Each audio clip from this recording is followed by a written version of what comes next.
Sure thing. Okay. Good day, everyone. Thank you for joining us. I'd like to welcome you all to the Enterprise and Technology Working Group meeting. Some housekeeping items before we begin. Please keep in mind that this meeting, like all WSBA Working Group meetings, are subject to our WSBA antitrust and confidentiality policies. Please also note that nothing discussed in this meeting should be considered accounting, legal, tax, or investment advice, and that everything discussed is for educational purposes only. For those of you speaking during the call, please be sure to identify yourselves, particularly if you're dialing in by phone. With that, I will turn the meeting over to our chair, Sonia Gakulani. Thank you, Stephen. So in line with what we had discussed for this year, we were looking at bringing in a lot of vendors that actually had tokenization platforms, and also in the interoperable space in terms of what the different vendors that are playing in that space. We also wanted to get a Europe vision in terms of what's happening in Europe. So Diego kind of fell into the scheme of things in terms of what we are planning for this year for our group. And SettleMint is an amazing platform, which Diego is going to showcase to us and tell us about, what are the challenges they've faced working with Standard Chartered and other banks in Europe and Asia, and mainly from a financial services perspective. And in terms of, how are they going about building out those APIs for the different providers, and in tokenization space, where do they see a trend in the market space? Is it real estate? Is it security? And what are the challenges? Is there going to be a secondary market? And what are the pitfalls of the secondary market that SettleMint is trying to address? So those are some of the questions on our mind. I don't think this one session is going to cover everything, but we're going to try and at least scratch the surface, and we might have to bring them in again since the CTO could not join us today. But so I'll hand the floor off to Diego, and please take it from here. Thank you, Sonia. I'll start sharing my screen. Okay, can you all see my screen? Yep. So first of all, of course, thank you for having me today. Very excited at the perspective of explaining you a little bit what we do at SettleMint, what customers we've been supporting so far and how we did it. And maybe also having an open discussion on how the tokenization opportunity is currently being tackled in Europe, and also get a bit of the feeling of how things are going in the US. So first of all, I'll start by presenting myself. Education background, I have a master's degree in business in ESCP in Europe, which is one of the most prestigious business schools in France. Then acquiring experience in the consulting area, working at Capgemini, supporting major French enterprises with their overall digital transformation journey. And from the beginning of my professional experience, and also during my studies, having a closer look and growing interest in blockchain technology, and especially in how the technology can be used to create new services, optimize existing processes, rather than just being focused on crypto.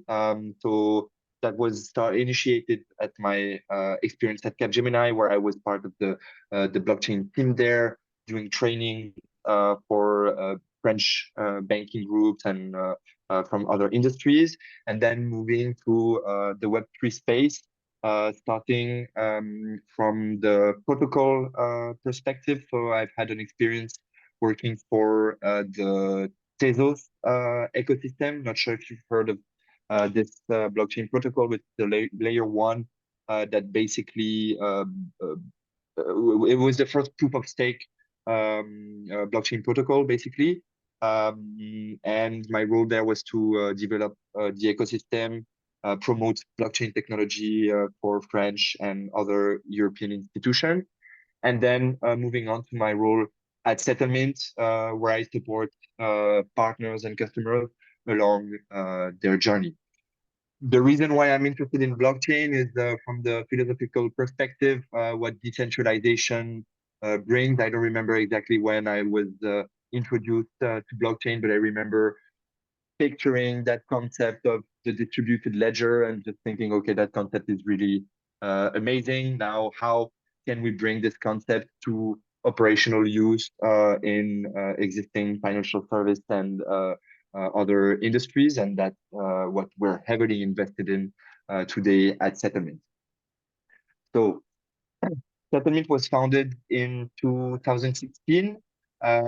Today we count more than, I think it's more than 100 members located around Europe, Middle East, and in several offices in Asia.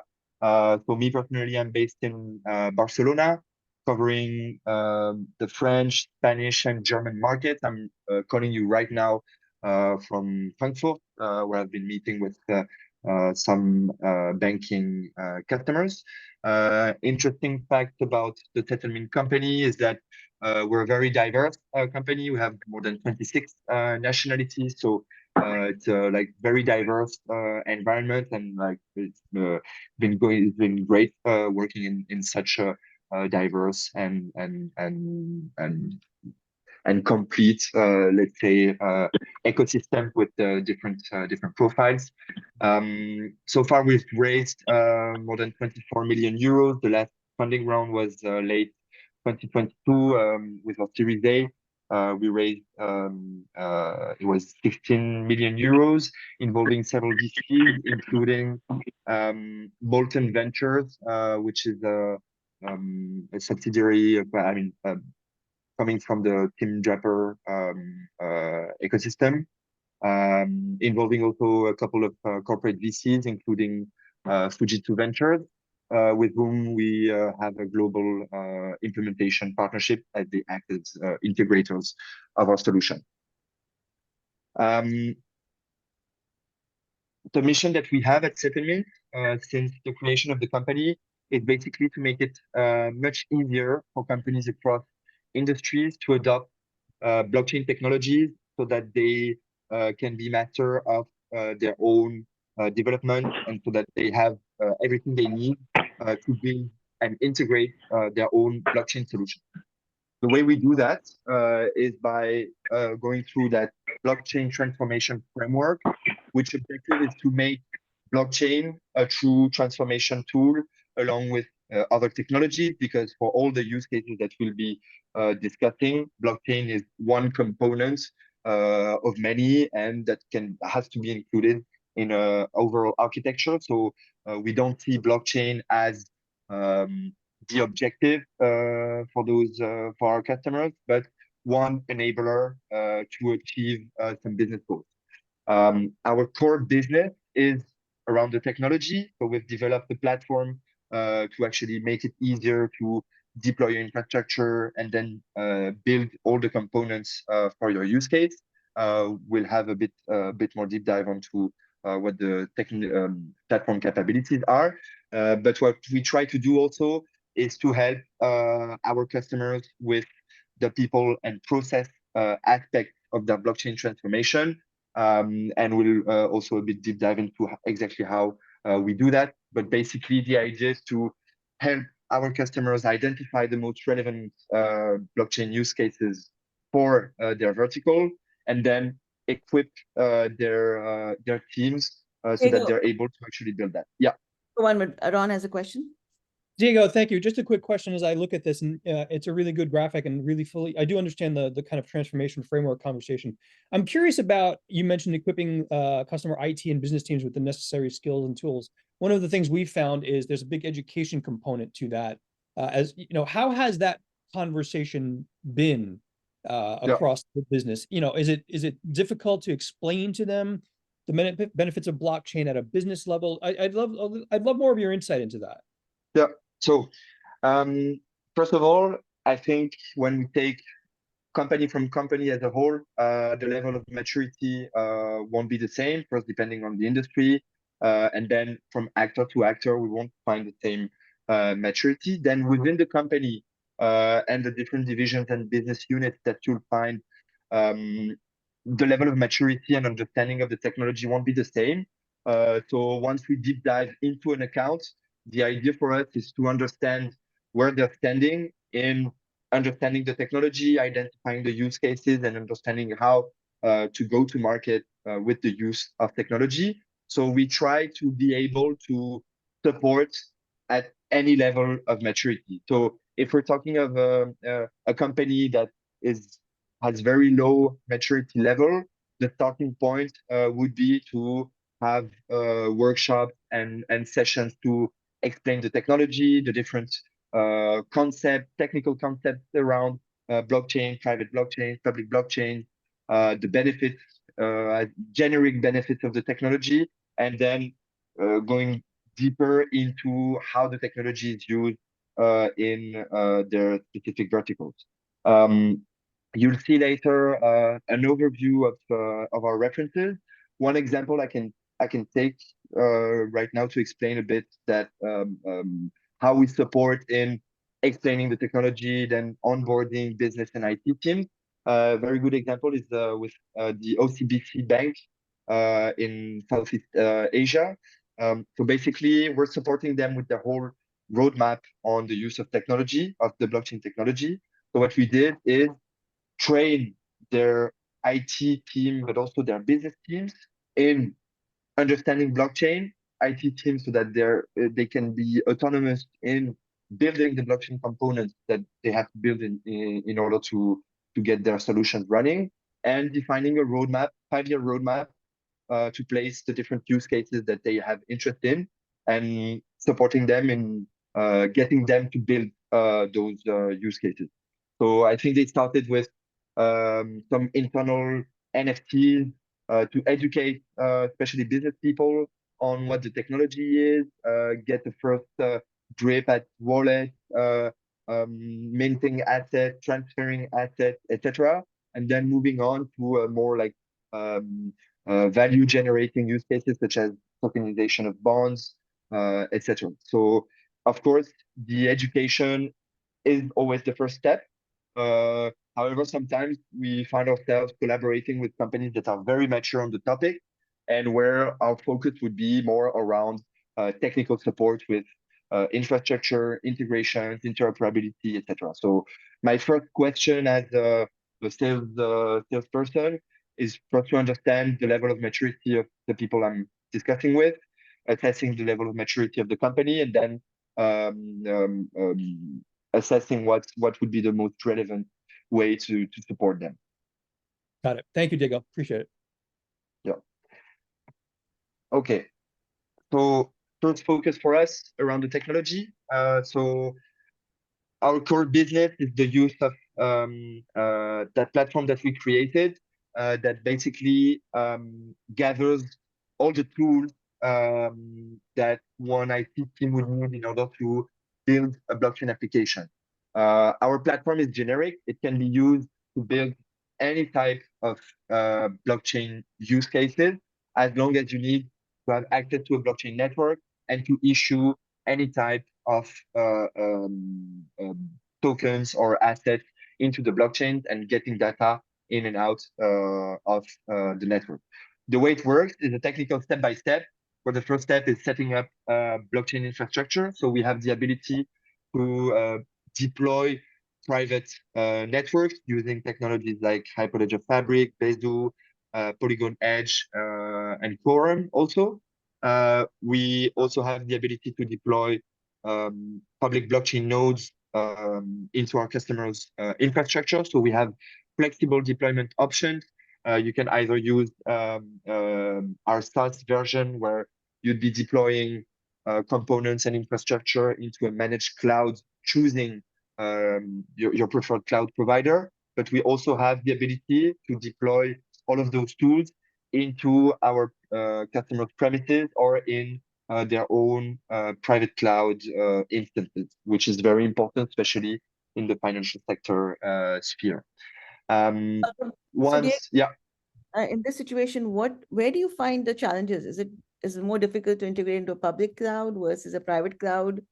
And in terms of what are the integration challenges you've had, is in terms of connecting to different kinds of institutions, or the different kinds of trading systems that they have?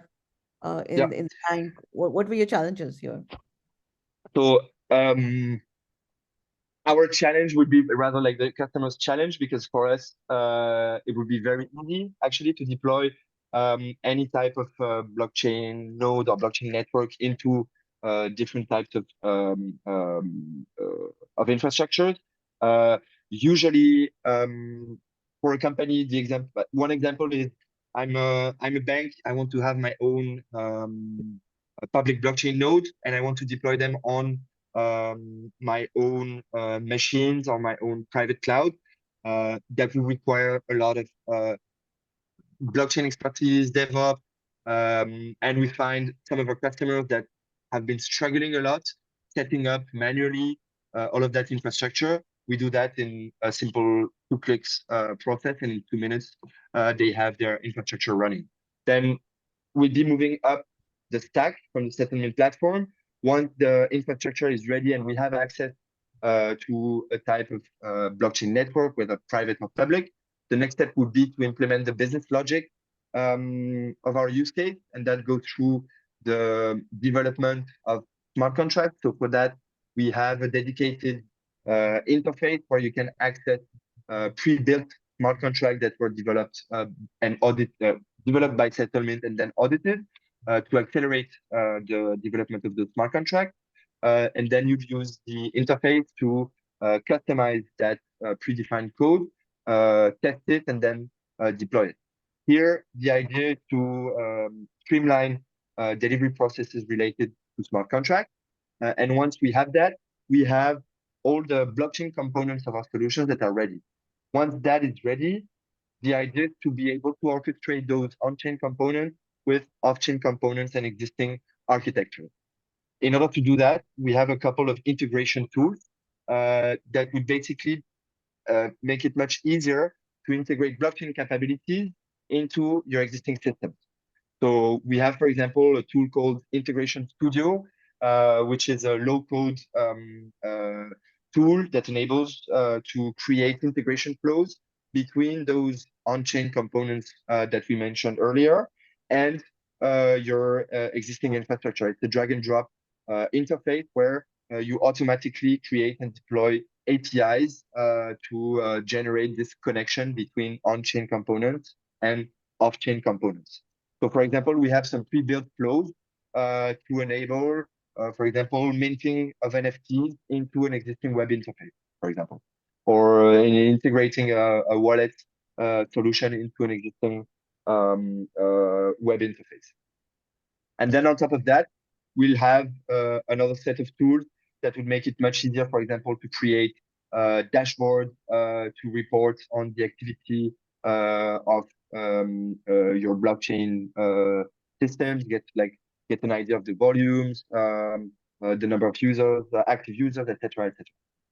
So Diego, yeah, Ron has a question. Diego, Yeah. I'm sorry, quick question, and thank you for this. It's really interesting looking at the logical stack you have here.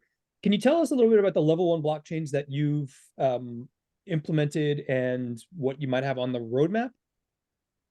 In terms of protocol, like the Yeah. protocols we want to integrate. So Yeah. in public protocols, what we have available right now is exclusively EVM chain. So Ethereum, Polygon, zkEVM, Avalanche, Optimism, and I think the Binance Smart Chain. We have a pretty pragmatic approach into what technologies to integrate, meaning that the starting point is always market demand. So when we see that technology is being demanded more and more, or if we have existing customers wanting to use a new technology, then we'll try to assess the level of investment we need to make internally to make that happen, build a case, and then integrate it. Obviously, for us, it's much easier to integrate EVM chain because all of our tools are already EVM compatible. It would require much more work, for example, to integrate non-EVM chains like Solana, which I don't see that happening in the near future, to be honest. But yeah, one example of upcoming technologies that we want to integrate is the new app chain solution from Polygon. So we have a very important partnership with Polygon. If you check the Polygon Labs page, you'll see recent posts about them talking about our partnership, us integrating ZKVM. Now, right today, actually, our CEO was meeting with Polygon Labs CEO. So, and they were probably discussing about us integrating their chain development kit, which is the new hot thing that they have in their ecosystem. So Diego, thanks. Go ahead. I'm sorry, Sonia. So which blockchain platform do you see popular in banks in Europe versus Singapore versus other countries? I mean, what do you see is more popular? I mean, Polygon obviously is very popular in UAE for obvious reasons, but what other places? What do you see? So my main focus is in Europe. So right now, most of the projects that we're involved in start with the setup of a private blockchain infrastructure, usually using either Quorum or Hyperledger Besu because they are EVM compatible, which means that those customers are ready then to go public and to build hybrid architectures. Obviously, for us, the most popular public network at the moment is Polygon. We have, as I said, we have very close relationship with Polygon, and we're trying to work hand in hand with them to bring the use of public chain up. But to be honest, especially in the financial sector today, the existing legal framework, the fact that banks are still moving on with their maturity and understanding of the technology makes it quite hard to aim at immediate public chain deployment. Diego, one follow-up to that real quickly, if I could. How much does throughput and capacity for these particular level ones or protocols play into the discussions you have with clients? When you look at, EVMs versus think Avalanche, think others, how important is throughput and capacity? And how, I guess that's dependent on the type of client? Yeah. I think the most relevant topics for those corporate customers in terms of using public blockchain is not so much the throughput or the performance, is rather the ecosystem. How active is the ecosystem? How much liquidity we find in one protocol compared to another? And I think that's why for us, I mean, from our point of view right now, this is why Polygon is kind of leading the race, because on a business and ecosystem perspective, from what we see, they are being the most active ones. But to be honest, throughput on public chain today is not the main focus. I think it will be, it has to be, but today we're still quite early in the process to see. I mean, it depends on the use cases, of course. If we're talking about retail payments, retail CBDC and Visa related things, for example, of course, throughput is going to be the main issue for sure. Got it. Thank you, Diego. Cindy, I saw you coming on. Do you have a question? I'm wondering if you're working with Ripple on behalf of your client. Yeah, so not directly with Ripple. It's not a protocol that we enable at the moment. However, since Ripple acquired Metaco, well, I think it was 1 year ago, something like that, we're indirectly in contact with Ripple teams because most of our when you see, like, for example, for tokenization, the logical step-by-step for a bank that goes into tokenization, the first step is to have a custody solution in place. In that perspective, Metaco is kind of leading the race because their solutions are the most adapted to complex banking, IT infrastructures, on-prem deployments, etc. And we come after the moment when the custody solution is set up to bring the technical capability to issue and manage the token lifecycle. So Metaco people, we know them, and we're in discussions with them on several customer cases, but Ripple directly, not so much. I see. And then as a follow-up, have you seen client working with Visa's B2B Connect on the payment side? They're using Cyberledger Fabric. Yeah. So for example, today I'm in heavy discussions with BBVA, for example, in Spain. And I know they have something cooking with Visa, but I'm not sure exactly which solution they are going for, because I think it's something new that where there is not so much public information. So my level of knowledge there is not at the highest. Yeah.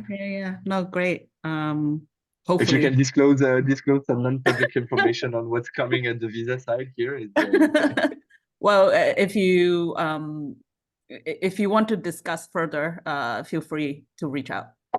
Okay, great. Okay. I'll introduce you, Diego. I'll introduce you both, and you guys can take the conversation forward. Yeah. Thanks. Amazing. Quickly going through, so what we were commenting on the people side and education. One of our main targets when we discuss the people aspect and education is to help in the training of both business and IT people with our customers, with one goal, which is build an internal center of excellence for our customers, where you'd find different types of profiles, but basically covering the whole scope of the blockchain expertise, so that customer could be able to handle their own roadmap in autonomy. So both business and architect profiles to build and to design the right blockchain solutions, and then the IT teams to deliver those solutions. So this is something that we did, as I said, with OCBC. So now they have, so we trained, we had some training sessions with the IT people involving about 200 people, something like that. And now OCBC is able to deliver their own solutions on their own. And because they use the SettleMint platform on premise, it's actually a black box for us. So basically we gave them the tool, and now they're completely autonomous in using it and delivering their blockchain solution. On top of that, what we try to do also is to provide continuous support in sharing insights on what is going on in the industry, sharing new use case, recommending some ideas on use cases to explore for our customers, so that they have always an updated Diego, yeah. in the interest of time, let's go to the tokenization side, because I think that's okay. Yeah, sorry, I wasn't really checking on the time. Quick overview of some of our market segments and some of the brands we've worked with. In the financial sector, as I said, is OCBC. We've done a couple of POCs also with Standard Chartered, and we'll have a closer look also at the customer story that we have with KBC. So that's a tokenization project that we delivered with KBC. It's a major Belgian bank. I think this will be very helpful for you guys to understand how we make use of the SettleMint platform in the context of tokenization, and also understanding how the opportunity is seen from the perspective of some of our customers. So KBC had a major challenge, which was that they had a crowdfunding platform, which was subject to a new European regulation that obliged crowdfunding platform providers to give transparent investment information, with including new rules of risk management, and resulting in a cross-country harmonization, where all the European crowdfunding platform had to modify a bit their processes to comply with that new regulation.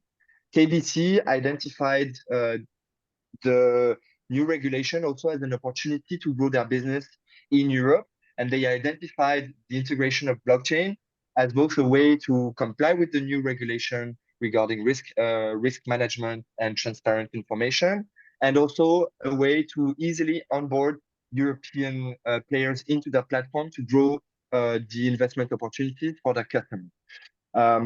So in order to do that, one enabler that they had also was that they already had an internal stablecoin solution that they could make use of in that crowdfunding platform for the delivery versus payment aspect of those investments. So basically, they had everything ready to integrate blockchain into an existing service. And what we did was supporting them in strategizing this integration, providing technical guidelines into how to integrate blockchain into this service, and basically supporting them in using the SettleMint platform to deliver that integration and helping them grow their technical maturity on the use of blockchain.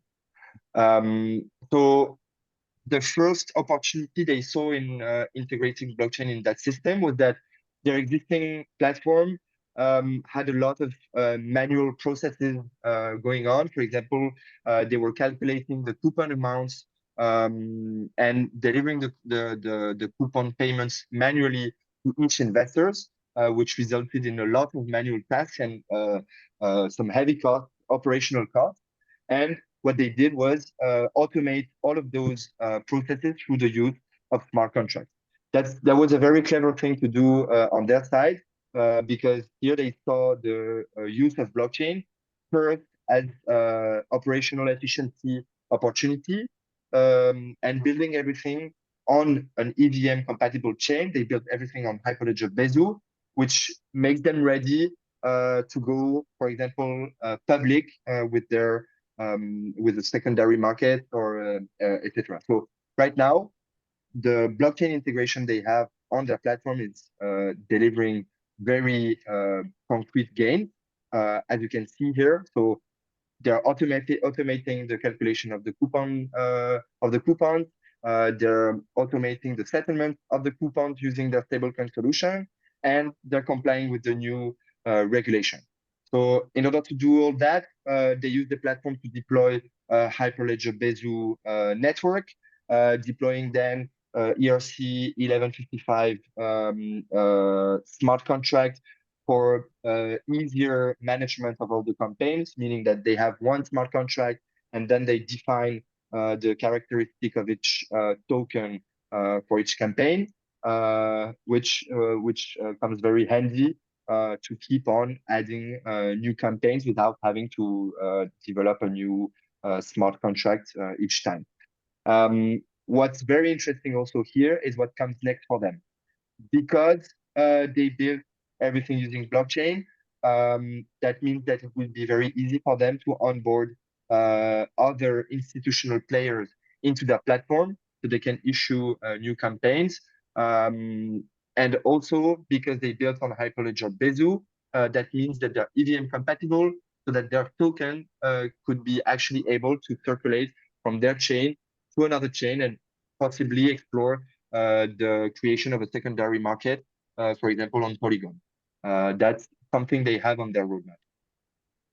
So 1 minute, Diego, let's understand this a little better. So you're saying that the whole implementation of the ERC 115 token standards was what you guys used, right? Is that what I understand? And so, why is that helpful more? I mean, could you explain that? So 1155 is a multi-token management system, meaning that with the same smart contract, they can issue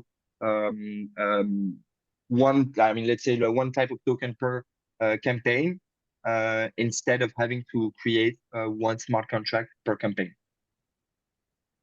Okay, from a Basically. campaign perspective, you're talking. Yeah. So crowdfunding campaign, yeah. Okay. And so in order to do that, they used our smart contract development interface, and that actually streamlined the delivery of the smart contract. What we did also is create an atomic swap system between their existing Hyperledger Fabric network where they were running their stablecoin solution to make sure that we can deliver the delivery versus payment and the settlement aspect. So that basically the process is an investor creates an account on their platform, deposits money that automatically generates minting of the correct amount of stable coins, which is reflected into their balance on their Bolero account.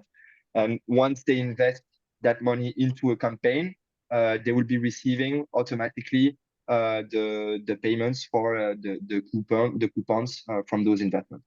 Those are securities. So how popular is the Kate coin? I mean, what is the, Yeah. I mean, So some actually, numbers it's around that?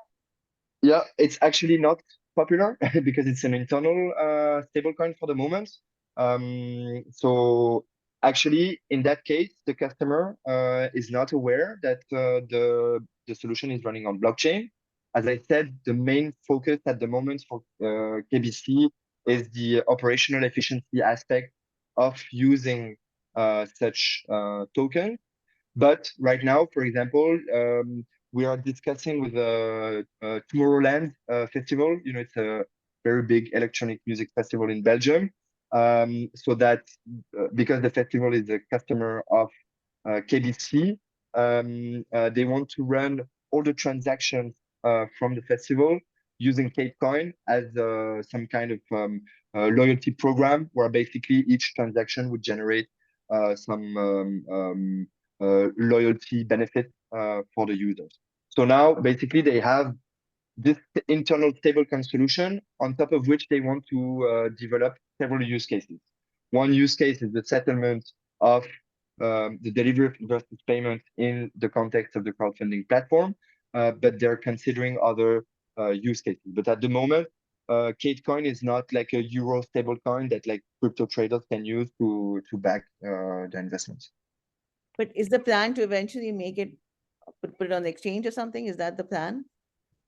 Not for now. The bank doesn't see the interest in doing so at the moment.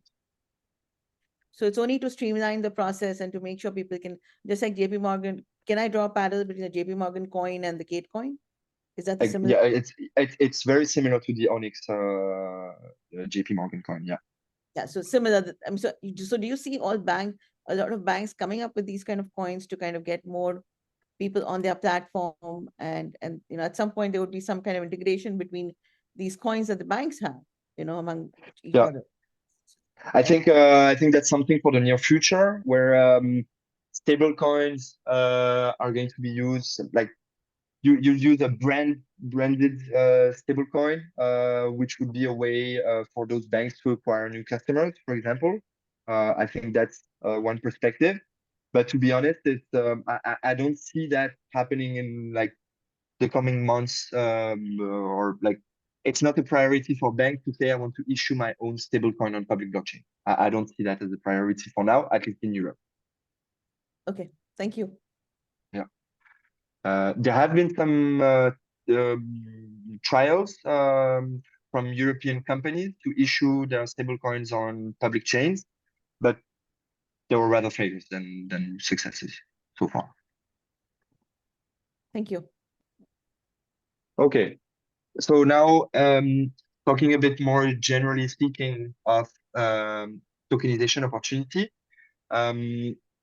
So we know, generally speaking, that banks have been exploring and trying to understand and value the tokenization opportunity for quite some years now. We've seen some reports stating, for example, that the business that would be generated by blockchain in the financial sector would generate about $3.1 trillion in 2030.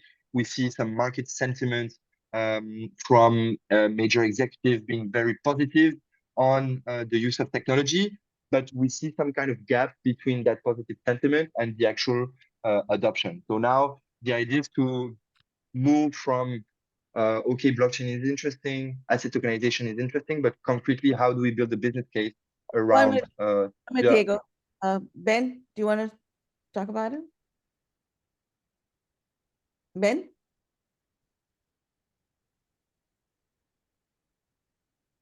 Ben, you're on mute. Sorry, it's unmuted. Oh yeah, I was just going to add a little bit of information that I was having dinner with SocGen the other day. They're going to announce a euro-backed stable coin in Europe, which will be good. I guess the challenge is that, I mean, ultimately we want to get to, delivery versus payment, that's atomic, or if not atomic, then, near real time. Over in the US, we have HQLAX, which is high quality liquid asset exchange for facilitating repos. That allows us to do kind of the digitized delivery of the actual asset. I don't know if they have the similar thing in Europe, but when that happens, that means we can start having real, DVP on digitized payments, digitized collateral.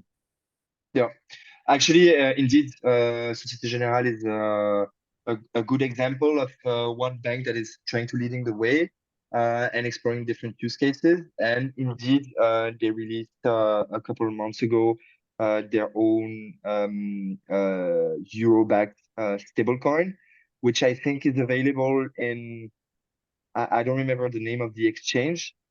And yeah, they're kind of paving the way to that public stablecoin solution.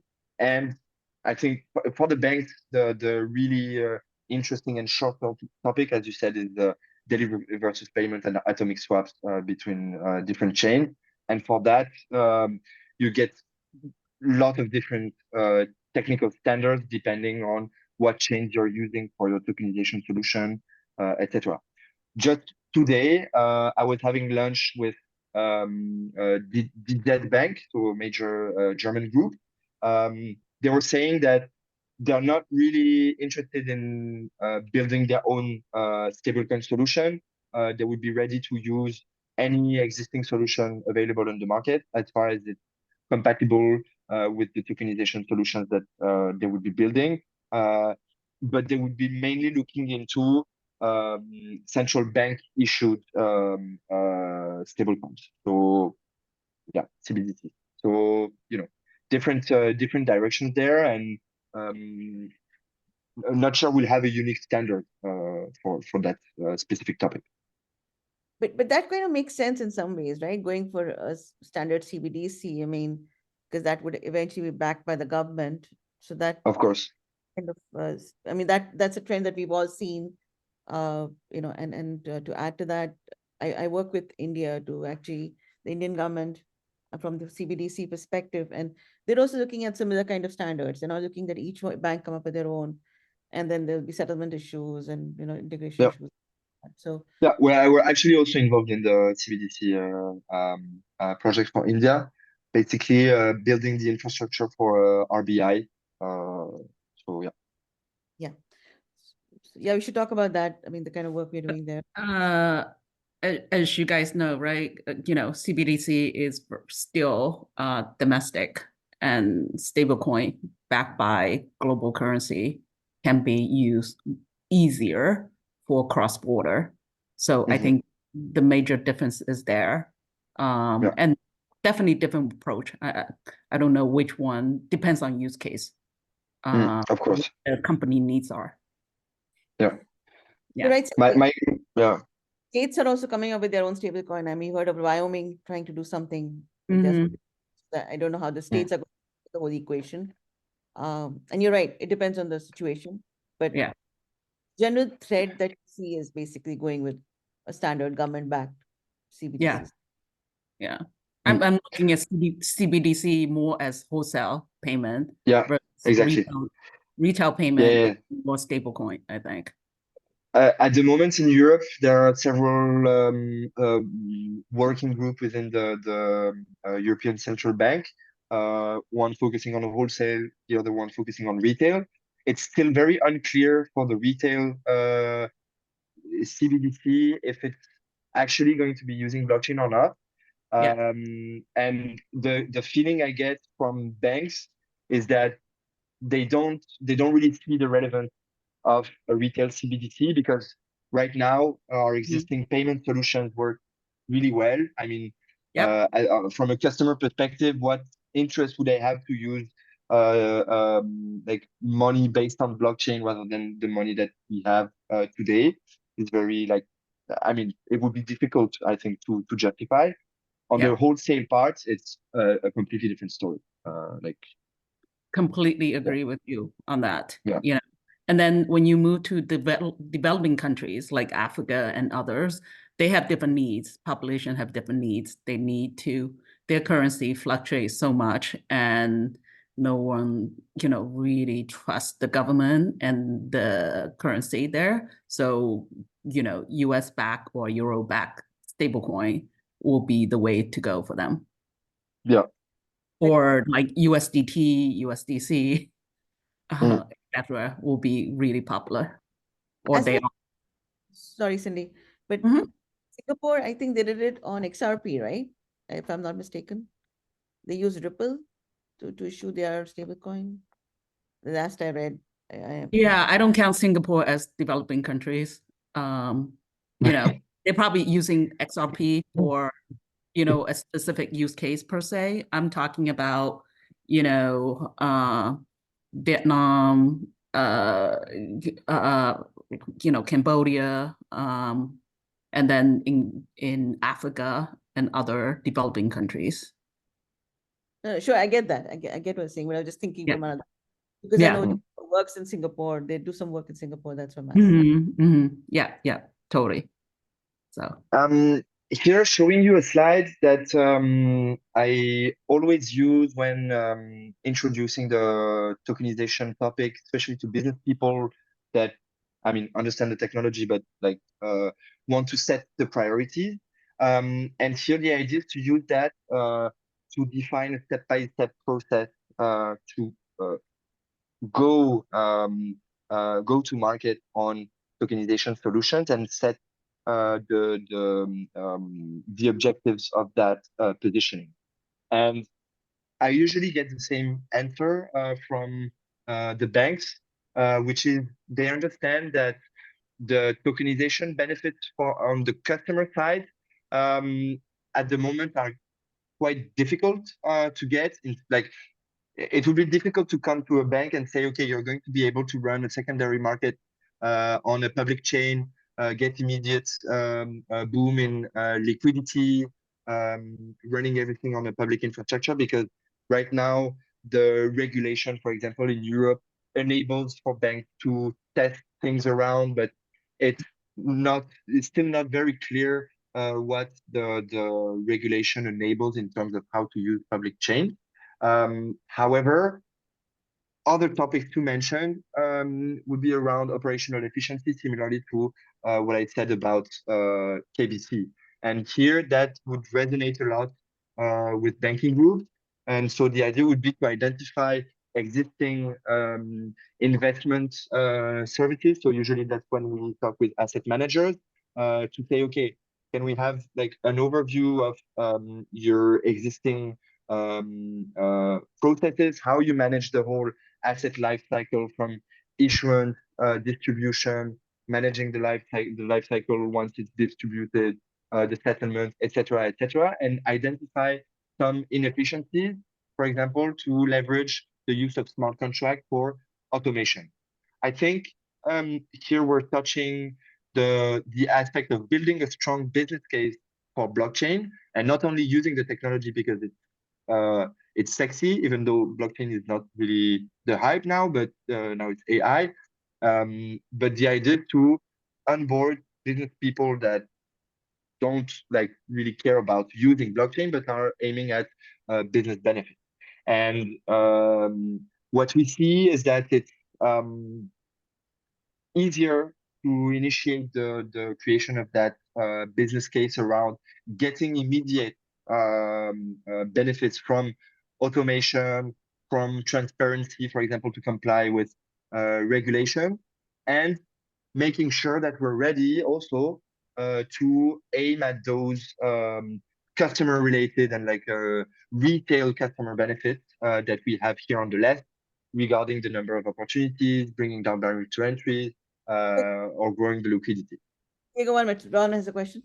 Hey, Diego. Sonia, thanks. Diego, quick question. When we're talking about operational efficiency and smart contracts and automation, which we all get and agree, I guess one of the questions I've got is, how do you view auditing of smart contracts? One of the things we've seen in the past that could be problematic is smart contracts not properly coded, or at least not properly accounting for triggers, for example. Is that built into the analysis that you and the company do? What does an audit of smart contracts look like for you?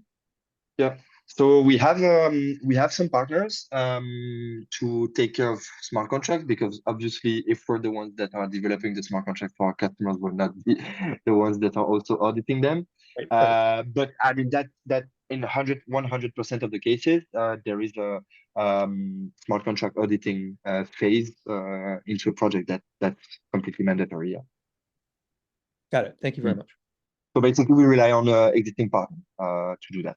And usually we try to find a local partner. So that would be companies like KPMG, PwC, depending on the region. Okay, I think that one of the last questions, I think that would be important in terms of which area do you see tokenization being, Yeah. I think you had a slide on that. I think that. Yeah. So here we have some asset classes that we showcase in terms of initiating the thought process. Real estate, of course. I mean, real estate is a bit of a tricky asset class for tokenization because that would be one of the first classes that comes to mind, because there are lots of challenges and pain points that exist in that investment area. One of the main ones would be the barriers to entry. For example, not every investor is able to access the real estate investment market. And here, blockchain and tokenization brings a true solution to that. The tricky aspect here is the type of regulation and how the like real estate investments regulation works depending on the region. In Europe, for example, Switzerland is a country which is quite flexible and that created an environment that is very positive and able to build real estate tokenization solution. In other countries in Europe, tokenizing real estate can bring actually a bit more complexities, because you're not able to replace some of the existing processes that makes it complex. So usually we use real estate to illustrate, in a perfect world, how tokenization works, but usually that won't be the first asset class where banks and financial actors start their tokenization journey. Debt tokens and securities in general, I think, are much more adapted to this type of innovations. And as I said, here, the first focus that we'll have, at least that's the SettleMint approach to that, is to identify existing inefficiencies in the internal process of managing the assets. So looking into how to automate some of the existing processes, getting immediate benefits from that solution, and then exploring in the next step how we can get, for example, more global investment opportunities, and implementing interoperability, making sure that once we create an investment like a tokenized asset, how can I make sure that this asset can be available on other investment platforms? That will be the type of questions that we'll be having with the customer, and that we'll be supporting them with. And here we bring the flexibility of our platform and the technology agnosticity that we have to say that, okay, we can start, for example, building your own private network to get the efficiency gains, and then explore how we can make that interoperable with other private networks or with public networks, etc., etc. I think for equity, it would be the same kind of questions that we'll be having. So understanding what are the existing inefficiencies. And then I think here we'd be exploring how to make private equity investment more accessible. And the business driver would be to open those investment opportunities to new investor profiles. So we're trying to aim at a world where any investor, whatever their profile, has access to the same investment opportunity, whether that be bonds, private equity, etc. One of my focus today is, generally speaking, supporting our banking customers with securities tokenization. We have, for example, very specific cases depending on the countries and how the securities management work in those countries. So, for example, today in Germany, the securities and tokenized securities legislation is quite it's quite open, meaning that today securities are managed by one central securities depository, which is called Clearstream, and the current German tokenized securities regulation basically open that CSD activity to competition. Yeah. Diego, I think we have to wrap up, but we will send out the detailed deck that you gave us earlier to all the members with your contact information, and they will reach out to you, and I'll introduce Cindy to you too. Okay. So okay, yeah, that would be great. And then Monday we talk about the Spanish Alliance that you were talking about and see where that goes. Yeah. Diego, great presentation. We'll have to have you back. I know it was a smaller group. Sometimes we have larger groups as well. We'll definitely have you back, and there's so much more to cover in here. I suspect, Sonia, you and I can have another 2-hour conversation just plowing into some of this. But I'm grateful for your time, Diego. Thank you for having me. I think here we're trying to be both like generic and high level, then deep diving into specific topics. Very happy to get the discussion on other specific topics that your members would like to cover. So yeah, quite flexible on that sense. Nice meeting you, my friend. Take care. Thank you. Thanks. Bye-bye.